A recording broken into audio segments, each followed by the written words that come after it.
Hello everyone, welcome or welcome back to my channel. I'm starting this in my pyjamas because I've just been sat editing it and it does not have an intro. Only a very quick intro needed. Basically in this video I was really in need of a good 5-star read. So I decided to choose 3 of my most anticipated reads that I've really been looking forward to, that I think had the chance to be a 5-star.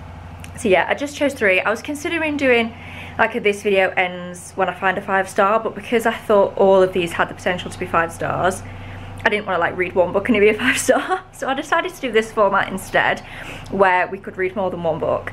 So yeah, I chose 3 books. Yeah, without further ado, I'll let you stop looking at me sat with, you know, my PJs on and get straight into this video. I apologise for the lighting. It's really dark and gloomy today, so I've got a lamp on kind of behind me. Maybe I should turn away so that's not straight behind me. Anyway, the first book we're going to read for this video, I'm reading on my Kindle, and it is Yours Truly by Abby Jimenez. I've been wanting to read this book for ages. I've read Part of Your World a good few months ago now, really enjoyed that, and I've heard amazing things about Yours Truly. So I've been wanting to read it, but I've been kind of putting it off. I've just not ended up getting to it, but we are going to read it for today's video. And I couldn't help myself, and I've already started it, and I'm already 46% in. To be fair, there's not loads of updates to give. Basically, the premise of the story is we've got our 2 main characters. Oh my god, what's she called? Brianna. I'm so bad with names in books. We've got Brianna or Brianna, I don't know how you say that yet again in an English accent. Brianna and Jacob. They both work at the same hospital, and Jacob suffers really badly with anxiety. Same, honestly same. So that's kind of one of the reasons that I had a feeling that I was going to really like this book, because I also have anxiety, but also a reason that I was kind of putting the book off because I have enough anxiety in my real life. But yeah, I am 46% in. And I didn't realise, this isn't a spoiler, I just didn't realise, I didn't read a synopsis or anything before I started reading this. It's fake dating as well. I love fake dating. So yeah, I'm 46% in and I love it. It's giving like 5-6 star vibes at the minute. Obviously it depends how it goes. It depends what like 3rd act conflict we get, depends how the romance develops. But as of now, everything is developing at a really nice pace. It's not too quick, it's not too slow. The anxiety is definitely explored a lot. I wasn't sure going into this how prevalent of a theme it would be. Very prevalent right from the beginning of the book, so bear that in mind whether that is a positive or a negative for you personally. But yeah, I'm liking it. I am going through a very anxious time myself at the moment, so it is kind of giving me a bit of comfort, I suppose, to know that it's not just me, even though this man is literally fictional. But yeah, really enjoying it, having a great time.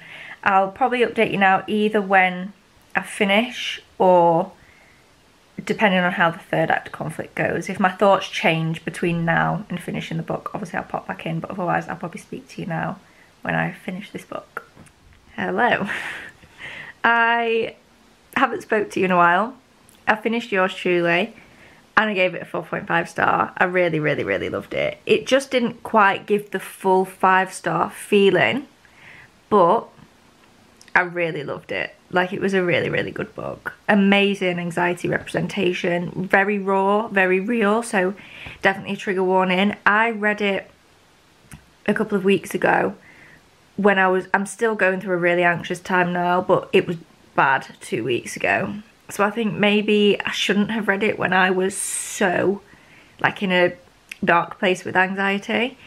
And I think that might be why it wasn't a full 5-star, just because of when I read it rather than because of anything wrong with the book.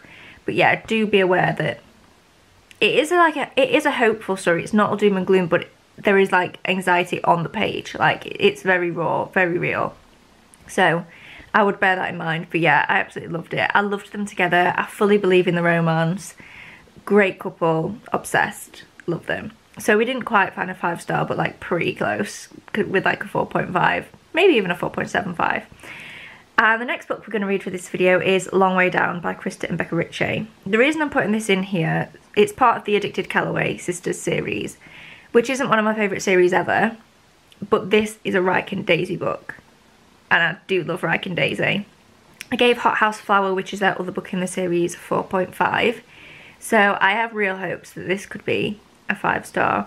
Obviously I can't talk like too much really about the plot of this one, which I know is annoying, but it's like, what is this, the 9th book in the series or something?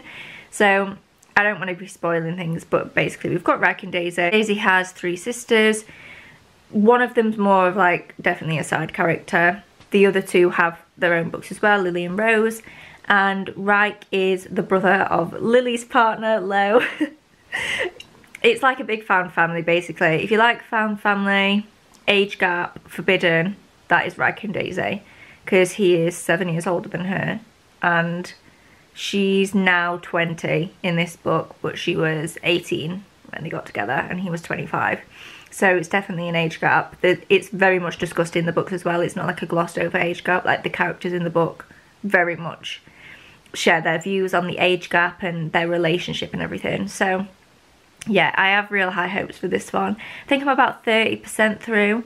It's very slice of life. Like it's not, there is a plot, like there's things happening that go throughout all the books, like a big central plot that involves all the characters.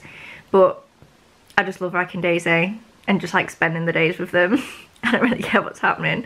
So I don't know if like a massive amount is going to happen. I might just pop back in when I've finished this one, with it being like the 9th book in a series, and then dedicate more of this video to books that I could actually talk about a bit more. But I just didn't want to miss this book out because I really think it could be a 5. Hello, I have finished Long Way Down and it's a 4.5.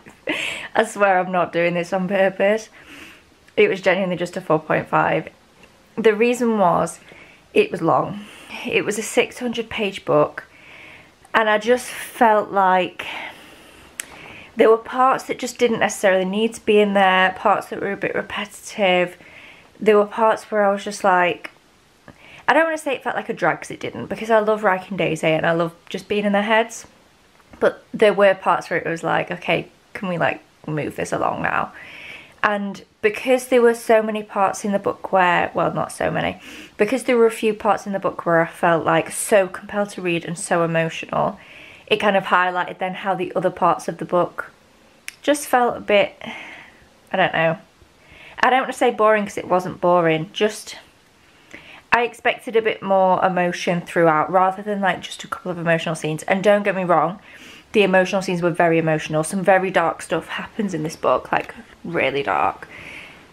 But then I just found the contrast between those dark moments and the rest of the book really, there was just a big disparity between them, I suppose. The book didn't necessarily feel the most cohesive, but obviously I loved it because I gave it 4.5. I love Reich and Daisy. They are my favourite couple of this series. So I very much enjoyed reading it, but it wasn't a 5-star. So the next book we're going to read for this video, I have been anticipating for a very, very long time, way before it was even released. And that is Daydream by Hannah Grace. I'm so excited. I've started this, but I'm not far in. I'm only 24 pages in. I'm literally on chapter 3. And I don't know. I can't really say how I feel because we've not got into it yet. Basically, we've got Henry and Hallie. If you've not read the Icebreaker series, this is the 3rd book in the Icebreaker series. And Henry is one of the boys on the hockey team. And then Hallie is a new character that I'm pretty sure we've not met before. I don't know if she's been mentioned before, but she's not been in the other book. She's a new character. And on the cover she's wearing a Taylor Swift cardigan. She loves reading. She runs a book club. So I feel like I'm going to love her so much and relate to her a lot. And I've always loved Henry. Since the first book, Henry has been probably my favourite of all the boys that we've met. I just love him. Relate to him a lot as well. So I feel like once we get into it, because we've not actually seen them interact yet, I think it's about to come. I think they're about to meet for the first time. So I feel like this is potentially where it's going to start getting like really good. And I just love these books so much. For context, I gave Icebreaker 5 stars and Wildfire 4.5 because I feel like Wildfire was a bit of a rogue book to have second because we didn't know Russ that well and we didn't know Aurora at all. Whereas I feel like with Daydream, because we know Henry, because I feel like I'm going to relate a lot to Aurora, I feel like maybe we could get back to like the Icebreaker 5-star vibes here. I don't see that this series is going to like keep going down. I still loved Wildfire. I just didn't click with those characters as much, and that is a massive part of enjoying a contemporary book for me, is having that relatability with the characters, and I feel like I'm going to have that here. So we'll see how it goes. I'll give you an update when I'm a little bit further in, maybe when I'm about halfway. I'll come back and give you an update and see how we're getting on. But yeah, I'm so excited. It's probably going to take me a few days to read because I am busy over the next few days. I've not got much time to actually sit and read, and I don't really want to pay for the audiobook because I've already got a physical copy. So I'm probably just going to keep this as a physical read. I am listening to another book for another video. Not that I paused it, I'm not talking and listening at the same time. But yeah, I'll come back when I'm like halfway through in a couple of days and let you know how I am getting on. I'm on page... Ironically, I'm on page 69. Nothing's happened. Just to clarify, it's slow. Like nothing has happened between them. But they're at a party. This isn't a spoiler, by the way. It's just like a tiny scene. They're at a party, and they're about to play beer pong. But Hallie's never played beer pong before, so Henry like stands behind her to like show her how to throw it and like aim for the cups, because she said like she's terrible with things like this. Tell me why that scene, even though nothing happens, they've only met a couple of times, like he's just being nice, he says to her like, is this comfortable, is this okay? Tell me why that's better than any smut scene I've read in the last 6 months. Oh, I fear I'm obsessed. I fear that I am obsessed. I love Henry. I really love Hallie too, like I'm really loving her, but because I've loved Henry for so long, since I read Icebreaker, it's just hitting different. Like, this could be the 5-star. Like, I'm calling it now on page 69. This could be a 5-star read. Hello. The eagle-eyed amongst you might realise you looked like this in the intro. Yes, I did, because I've just filmed the intro. Even though we're at the end of the video, I've just been editing it and it has no intro and it has no out clip, and I never talked about Daydream. So obviously I said like 90 odd pages in, like it, or was I 60 odd pages in, I can't remember, that it felt like a 5-star. It ended up being a 4. This is a tricky one because I loved it. I really did, and I thought so strongly that it was going to be a 5-star. However, in this book there are 2 scenes where the characters kind of out of nowhere, one has build up and one is out of nowhere, they're ill, like V. I don't want to say it in case any other emetophobic people are watching this, and it just triggered me. So I actually had a panic attack reading the book, which is such a me problem. Like I just want to clarify, I hope it's obvious, but I just want to clarify, this isn't me saying that those scenes are like bad or problematic or anything like that. Like I completely get it, it's a very normal thing, but it's just so triggering for me right now. I'm in such a bad place with my emetophobia at the minute that it really ruined the experience of reading the book for me a lot. I still don't think it would have been a 5-star even without that. By the end of the book I was a bit like, I wasn't still getting the 5-star feelings, but it was just like the constant mentions over a few scenes of being ill, and yeah, I don't know, it just really like took me out of the book, and I really didn't enjoy like the end because of that. I also kind of feel, and Rachel Catherine said this, and I do agree, that I kind of prefer them as friends. Like, they obviously get on so well, and I think they are like soulmates, but like, dare I say friend soulmates who maybe just flirt sometimes. Because like that flirty scene at the beginning, it wasn't even flirty, but like it got me. But then by the end of the book I was like, I don't know, I just feel like maybe they were such good friends that they should have just like stayed best friends, question mark. I don't know, I feel like that might be a controversial opinion, but I think I enjoyed their friendship more than I enjoyed their relationship, unfortunately. Still a good book, would still definitely recommend. Like if you're reading a series, I wouldn't say to skip it or anything, it's a good book. It's just by the end I was a bit over the romance, and also it made me have a panic attack. Which I get, is like, it's so stupid, I completely get, but hopefully anyone else watching this that's got emetophobia understands, so that I feel slightly more normal, because I can already see people commenting being like, it's weird, like that's a you problem, and I'm very aware of that. But anyway, that brings us to the end of this video, in which we found 0 5-star books. So that went really well, didn't it? I chose really well there. These are, to be fair, these are the closest I have got this month to 5-star reads. I don't think I've had a single 5-star read this month, potentially not even last month. I've barely had any all year. So to be fair to these books, these were the closest I think we were going to get.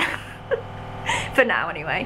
Hopefully I'll get another 5-star or 2 before the year ends, that would be nice. But yeah, that brings us to the end of this video. Thank you so much for watching. Please give it a thumbs up down below if you did enjoy, subscribe if you haven't already, and I will see you in my next one. Bye!